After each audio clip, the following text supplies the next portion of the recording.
students, once again welcome back on my YouTube channel Study with CS। मित्रों, जैसा कि हम बात कर रहे थे अपने एडवर्ब को लेकर के, और एडवर्ब के अंतर्गत हमने 4 पार्ट का अब तक डिस्कस किया है।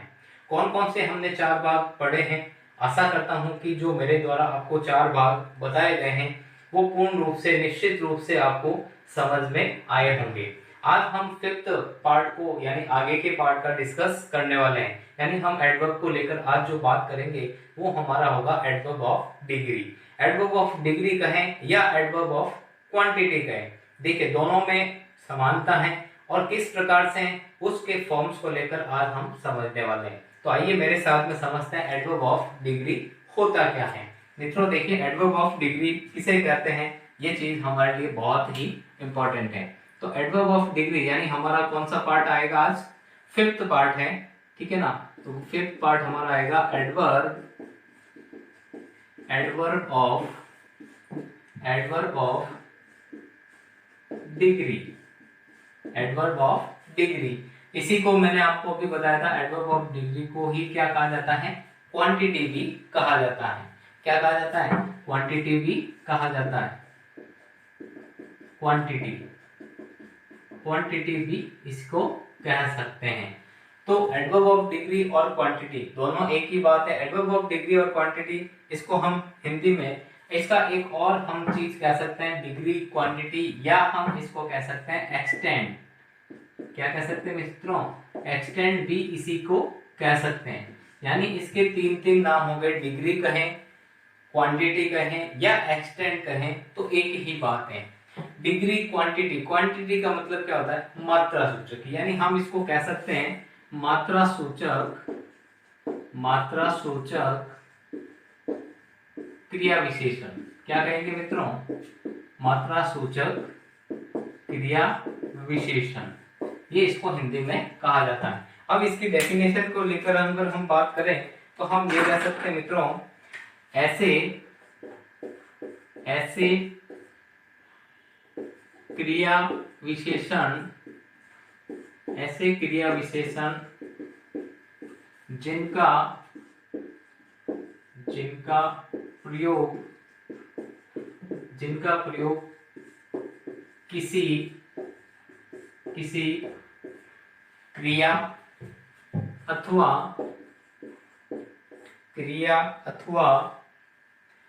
विशेषण की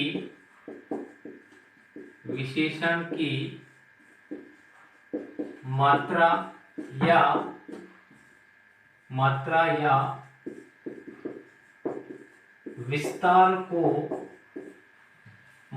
या विस्तार को बताने हेतु किया जाता है, वे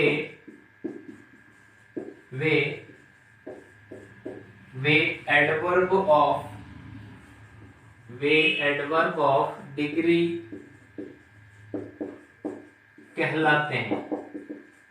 जी मित्रों, जैसा कि हमने लिखा, ऐसे क्रिया विशेषण जो या जिनका, यहाँ पर ये चीज विशेष रूप से आपको ध्यान रखनी है, ऐसे क्रिया विशेषण जिनका प्रयोग किसी क्रिया या फिर क्या हो सकता है, विशेषण, एडजेक्टिव की मात्रा या विस्तार को बताने हेतु किया जाता है, उनको हम क्या कहेंगे, एडवर्ब ऑफ डिग्री कहेंगे या क्वांटिटी कहेंगे। तो ऐसे कौन कौन से शब्द हैं जिनको एडवर्ब ऑफ डिग्री या एडवर्ब ऑफ क्वांटिटी कह सकते हैं। अब इसकी पहचानने के लिए हमने एक वर्ड, या इस तरह से हम अगर कहें तो हम इसको इस तरह से क्या कर सकते हैं, याद कर सकते हैं। किस प्रकार से, ये हमें क्या शो करेगा, तो हम लिख सकते हैं which shows how much, या हम कह सकते हैं in what degree। मित्रों, इसको हमें प्रश्न के हिसाब से, यानी उसका उत्तर जब हम प्राप्त करेंगे तो हाउ मच और इन व्हाट डिग्री के अंतर्गत याद कर सकते हैं। तो सिंपल वे में है, कोई ज्यादा इसमें कंफ्यूजन वाली बात नहीं है। इसके देखते हैं कौन कौन से वर्ड्स होते हैं, उन वर्ड्स को लेकर अपन क्या करते हैं, बात करते हैं कि इसके अंतर्गत किस किस का यूज किया जाता है। आइए मेरे साथ में इन चीजों को देखते हैं। कौन से ऐसे एडवर्ब्स हैं, कौन से ऐसे वर्ड्स हैं जो एडवर्ब ऑफ डिग्री को व्यक्त करते हैं। आइए उन चीजों को लेकर अपन बात करें कि इसके अंतर्गत हमें कौन कौन से ऐसे प्रमुख रूप से शब्दों का ध्यान रखना है। ठीक है मित्रों, देखिए कौन कौन से ऐसे शब्द हैं, इसके कौन कौन से एडवर्ब्स हैं, हम उन एडवर्ब्स की एक लिस्ट बना लेते हैं। ठीक है ना मित्रों, एडवर्ब्स के अंतर्गत बात करें तो उन एडवर्ब्स की अपन लिस्ट बना लेते हैं। तो इसके अंदर मुख्य रूप से आपको ध्यान रखना है enough, enough, fully, quite, too, enough, fully, quite, too, so, almost, very, more, ठीक है ना, more, most, nearly, rather, fairly, और altogether, एटसेट्रा इत्यादि शब्द होते हैं। और भी शब्द होते हैं मित्रों, ऐसा नहीं कि और शब्द नहीं होते हैं, और भी शब्द होते हैं, उनको भी हमें ध्यान में रखना है। और भी शब्द के अंतर्गत अगर हम बात करें तो पार्सली, होली, तो ये वाले वर्ड्स भी अंतर्गत आते हैं। चाहे तो आप मैं इसके लिए लिख देता हूँ पार्सली या होली, ठीक है ना, होली, पार्सली, सॉरी यहाँ पर एल वाई ही करना है, पार्टली, ठीक है ना, पार्टली, होली, ये शब्द भी इसी के अंतर्गत, यानी कि इसके अंतर्गत एडवर्ब ऑफ, इसके अंतर्गत एडवर्ब ऑफ, किसके अंतर्गत आएंगे, एडवर्ब ऑफ डिग्री के अंतर्गत आएंगे।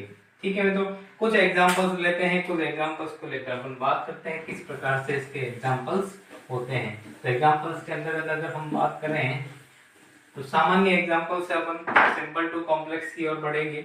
जैसे हम बात करें एग्जांपल्स को लेकर तो फर्स्ट हमारा एग्जांपल्स आता है, फर्स्ट एग्जांपल देखिए, these papayas are almost ripe। पहला क्वेश्चन और फर्स्ट हमने एग्जांपल लिखा है मित्रों, वो ये लिखा है these papayas almost ripe।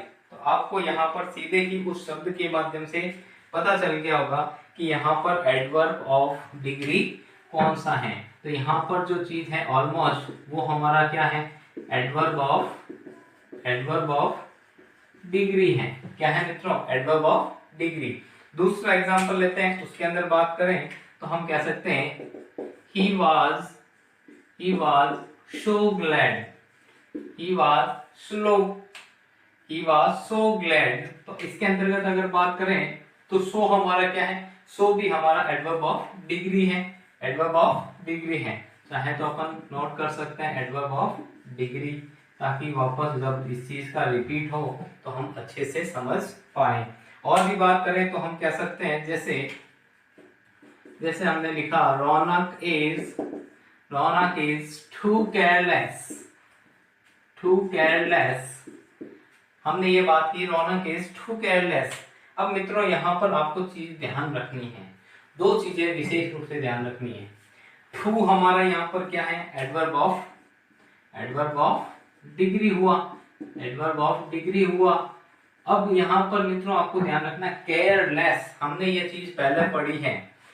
Careless जब ये एडजेक्टिव बनेगा तो इसके साथ में क्या लगेगा, केयरलेसली, एल वाई जुड़ेगा, तब वो क्या बन जाएगा, एडवर्ब बन जाएगा। अभी यहाँ पर जिस हिसाब से आया, यहाँ पर क्या है, एक एडजेक्टिव के रूप में हुआ है। तो इस तरह से हमें छोटे छोटे चीजों को, कंसेप्ट को समझना है। ठीक है, नेक्स्ट हम बात करें, जैसे फॉर एग्जांपल आप लिखें सी इज रादर बिजी। तो यहाँ पर एडवर्ब ऑफ डिग्री कौन सा हुआ, यहाँ पर एडवर्ब ऑफ डिग्री हमारे लिए क्या हुआ, रादर होगा। आशा करता हूँ कि ये चीज एडवर्ब ऑफ डिग्री और एडवर्ब ऑफ क्वांटिटी जो कि एक्सटेंड एक ही नाम में सबके आपको अच्छे से समझ में क्लियर हुए होंगे। बढ़ते हैं हमारे अगले पार्ट को लेकर, यानी 6 नंबर पार्ट को लेकर डिस्कस करते हैं। और 6 नंबर पार्ट हमारा आता है, वो आएगा एडवर्ब ऑफ रीजन। कौन सा आएगा मित्रों, एडवर्ब ऑफ रीजन। अब किस प्रकार से एडवर्ब ऑफ रीजन काम करेगा, उसके लिए अपन बात करते हैं एडवर्ब ऑफ रीजन क्या है। आइए समझते हैं एडवर्ब ऑफ रीजन को लेकर।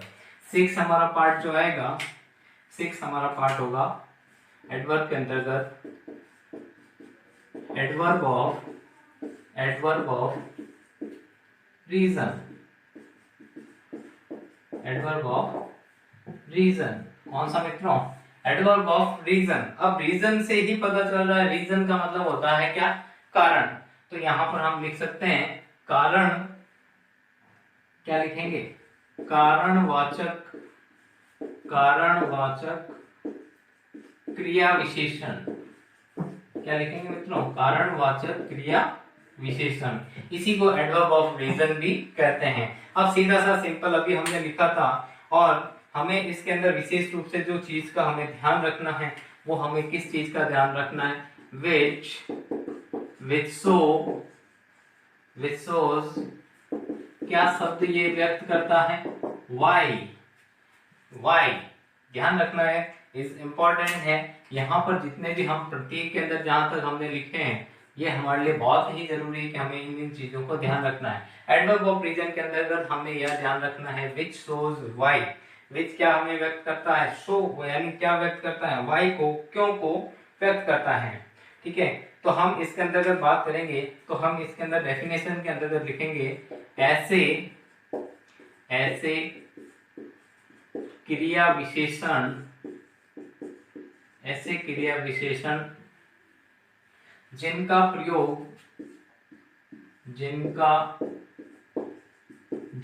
प्रयोग वाक्य में, जिनका प्रयोग वाक्य में क्रिया के, वाक्य में क्रिया के होने का, वाक्य में क्रिया के होने का कारण, कारण के भाव को, कारण के भाव को व्यक्त या प्रदर्शित करने के लिए, प्रदर्शित करने के लिए किया जाता है, प्रदर्शित करने के लिए किया जाता है, वह एडवर्ब ऑफ रीजन कहलाता है। क्या कहलाएगा मित्रों, एडवर्ब ऑफ रीजन। वापस इस चीज को, डेफिनेशन को मेरे साथ में आप समझिए। दो छोटी सी चीजें हैं, इसमें किसी विशेष प्रकार का ऐसा कंफ्यूजन इसी में भी नहीं है। यहाँ पर हमने बात की ऐसे क्रिया विशेषण जिनका प्रयोग वाक्य में, वाक्य के अंदर क्रिया के का होने का क्या व्यक्त करेगा, ये वर्ड हमारे लिए वेरी इंपॉर्टेंट है। क्या व्यक्त करेगा, कारण को व्यक्त करेगा, कारण के भाव को क्या करता है, प्रदर्शित करने के लिए किया जाता है, वह हमारा क्या कहलाता है, एडवर्ब ऑफ रीजन कहलाता है। बहुत ही सिंपल है। और उसी से पहले मैंने आपको ये चीज पहले ही लिखा दी थी, विच शोज वाई, जो किसके द्वारा व्यक्त होता है, वाई के द्वारा व्यक्त होता है। अब ऐसे कौन कौन से इसके अंतर्गत एडवर्ब्स आती हैं, उन एडवर्ब्स को लेकर अपन लिख लेते हैं कि इसके अंतर्गत एडवर्ब यानी रीजन को व्यक्त करने वाली ऐसी कौन कौन सी एडवर्ब्स हैं, तो वो एडवर्ब्स अपन देखते हैं। उसके अंतर्गत हम बात करें तो एडवर्ब्स की एक लिस्ट आउट करें तो हम ये देखते हैं कि इसके अंतर्गत कौन कौन से एडवर्ब्स आएगी। तो हम सबसे पहले लिखेंगे therefore, hence, consequently इत्यादि जो वर्ड्स हैं वो आपको सेंटेंस के अंदर देखने को मिलेंगे। इसके अलावा हमारे को सेंटेंस में यह चीज देखने को मिलेगी, वहां पर रीजन बता रखा होगा, तो सीधे से हम वहां पर रीजन बताने यानी वाई से शो हो रखा होगा, तो हम ये अच्छे से कह सकते हैं वहां पर जो एडवर्ब है वो एडवर्ब ऑफ कौन सी है, रीजन को व्यक्त कर रही है। आइए आगे अपन समझते हैं, लिखते हैं इसके कुछ एग्जांपल्स और एग्जांपल्स के द्वारा इसको भी क्लियर करते हैं। मित्रों कॉन्सिक्वेंटली का मतलब पता होना चाहिए, क्योंकि देयरफॉर इसीलिए हेंस सिद्ध करता है। कॉन्सिक्वेंटली का मतलब होता है परिणाम स्वरूप। क्या होता है मित्रों, परिणाम स्वरूप। चाहे तो आप नोट कर सकते हैं, क्या कहेंगे, परिणाम, परिणाम स्वरूप, उसको हम क्या कहेंगे, कॉन्सिक्वेंटली कहेंगे। आइए कुछ एग्जांपल्स देखते हैं इसके भी। एग्जांपल्स के अंतर्गत हम बात करें तो फर्स्ट एग्जांपल हम लेते हैं किस प्रकार से इनका यूज होगा। आइए एग्जांपल्स को लेकर देखते हैं, डिस्कस करते हैं, एग्जांपल्स के अंतर्गत बात करते हैं। जैसे मैंने लिखा, एग्जांपल्स के अंतर्गत हम लिखें तो हम लिखा first example, Raunak's family has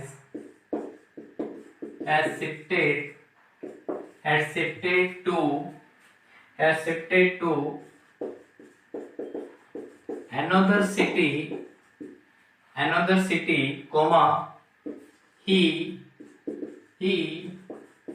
therefore left this school. अब मित्रों इस सेंटेंस के अंतर्गत सीधे सीधे उस शब्द को अगर हम याद है हमारे को, तो हम सीधे ही पहुंच सकते हैं कि इसके अंदर एडवर्ब ऑफ जो है रीजन कौन सा है। तो एडवर्ब ऑफ रीजन सीधे सीधे हमें यहाँ पर क्या पता चल रहा है, देयरफॉर। यहाँ पर हमारा क्या है, एडवर्ब ऑफ रीजन है। रीजन क्या बता रहा है, रीजन ये बता रहा है कि रौनक का जो परिवार है वो शिफ्ट हो रहा है कहां पर, दूसरे शहर में, इसलिए उसको क्या करना, इसीलिए यानी therefore he left this school, उसको इस स्कूल को छोड़ना होगा। रीजन क्या है, रीजन ये है कि उसका परिवार दूसरी जगह शिफ्ट हो रहा है। दूसरा एक और एग्जांपल लेते हैं। एग्जांपल के अंतर्गत बात करें तो हम ये कह सकते हैं, hence I am unable to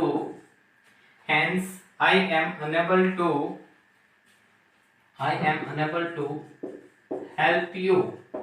अब इस सेंटेंस के अंतर्गत हम बात करें तो सबसे शुरुआत में ही हमने ये कह दिया, I am unable to help you, मैं समर्थ हूं, क्या, मैं असमर्थ हूं तुम्हारी मदद करने के लिए। सीधी और एकदम से उसने अपनी सीधी सटीक बात कह दी, यानी रीजन के साथ कर दी कि मैं बिल्कुल समर्थ नहीं हूं कि मैं तुम्हारी मदद कर सकूं। तो सीधा सा यहाँ हेंस हमारा क्या है, यहाँ पर भी एडवर्ब ऑफ हमारा क्या हो गया, रीजन हो गया। क्या हुआ मित्रों, adverb of reason. Next example देखते हैं। नेक्स्ट एग्जांपल के अंतर्गत बात करें तो हम ये कह सकते हैं, कॉन्सिक्वेंटली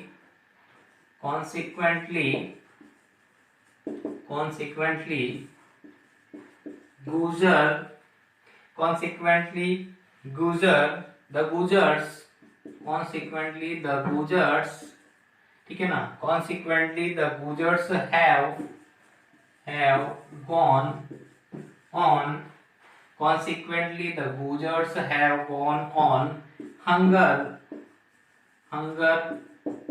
strike.